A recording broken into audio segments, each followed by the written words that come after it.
పాకిస్తాన్ దేశం తమ దేశంలో టెర్రరిజాన్ని పెంచి పోషించమని ఇక నుంచి క్రమశిక్షణతో ఉంటామని ప్రపంచ దేశాల ముందు లెంపలేసుకుని సక్రమంగా ఉండాలని హితవు పలికారు మెదక్ పార్లమెంట్ సభ్యులు రఘునందన్ రావు.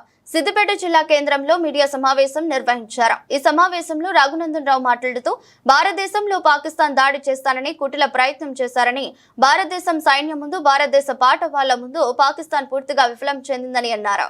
పాకిస్తాన్ దేశం భారతదేశం పైన ఏదో కొన్ని ప్రయోగాలు చేద్దామని చెప్పి మేము కూడా దాడి చేయగలుగుతామని చెప్పి ఒక కుటిల ప్రయత్నాన్ని ప్రారంభించింది. కానీ పాకిస్తాన్కి మద్దతుగా నిలుస్తున్న భారతదేశంలో ఉన్నటువంటి మూర్ఖులకి తెలవాల్సింది ఏంటంటే, భారతదేశ సైన్యం ముందు, భారతదేశ సైనిక పాఠవాళ్ళ ముందు ఎవరు ఏం చేసినా కనీసం భారత గగనతలంలోకి రావడం గగనం అనే విషయాన్ని ఈరోజు భారత సైనికులు మరొకసారి నిరూపించినారు. అందుకని వృధా ప్రయత్నాలు మానుకొని కవ్వింపు చర్యలను ఎల్ఓసి పక్కన బంద్ చేసి జరిగిన పొరపాట్లను సరిదిద్దుకొని, మా వల్ల పొరపాటు జరిగింది, ఇంకొకసారి టెర్రరిజాన్ని మా దేశంలో పెంచము పోషించమని ప్రపంచం ముందు లెంపలేసుకొని కనీసం మీ పౌరులకి 4 పూటలు 2 రొట్టెలు దొరికే రీతి లోపలైనా ప్రపంచం ముందు మంచి పేరు తెచ్చుకోవాలనేది పాకిస్తాన్ సైన్యానికి, పాకిస్తాన్ అధ్యక్షులకి ఈ సందర్భంగా మనం హితవు పలకాలి.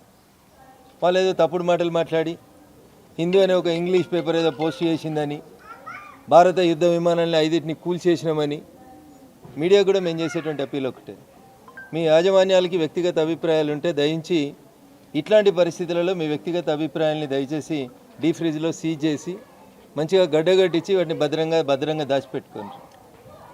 నిన్న పాకిస్తాన్ ప్రధానమంత్రి మాట్లాడితే ఒక జర్నలిస్ట్ మిత్రుడు అడిగిండు, ఏడుంది సాక్ష్యం అంటారా, మీకు తెలియదు భారతదేశంలో హిందూ అనే పేపరే రాసింది, పాకిస్తాన్ 5 భారత యుద్ధ విమానాలను కూలగొట్టింది అని. నమస్తే తెలంగాణ అనే తెలుగు దినపత్రిక కూడా రాసింది. మీడియా మిత్రులకు మేము చేసేటువంటి అప్పీల్, తొందరపడకండి, దయచేసి వార్తలను ధృవీకరించుకోండి.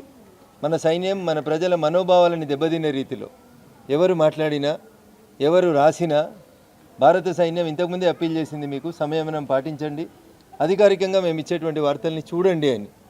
తప్పుడు వార్తలు రాసి ఇది ఎలక్షన్ ప్రచారం కాదు, మీ పార్టీ కోసం మీరు బాగా ఒదుకున్నందుకు, భారతదేశాన్ని తక్కువ చేసేందుకు ఏ పత్రిక ట్రై చేసినా, ఏ టీవీ ఛానల్ ట్రై చేసినా పార్టీగా మేమేం మాట్లాడకపోవచ్చు, కానీ ప్రజల నుంచి వచ్చేటువంటి స్పందన, ప్రజల నుంచి వచ్చేటువంటి తిరుగుబాటుని ఆయా పత్రికా యాజమాన్యాలు, ఆయా టీవీ యాజమాన్యాలు ఎదుర్కోవాల్సినటువంటి పరిస్థితి వస్తుంది.